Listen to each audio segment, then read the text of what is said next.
Welcome to this DelftStack tutorial video. In today's tutorial, we will learn how to add multiple choice questions in Google Forms. To add a multiple choice question, open your form and click the plus button. This will create a new question.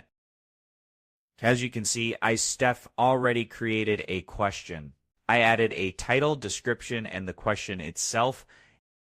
I also added 4 answer options for respondents to choose from. To set it as a multiple choice question, click the question type dropdown. This menu is beside the question. Select multiple choice. You can also mark the question as required so respondents can't skip it. You can enable the Add Other option to allow custom answers.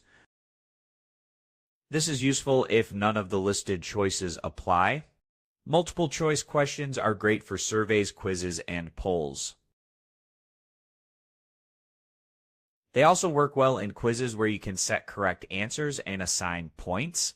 This enables automatic grading. You've learned how to create multiple choice questions, make them required, and allow custom answers. This makes your forms interactive and easy to analyze.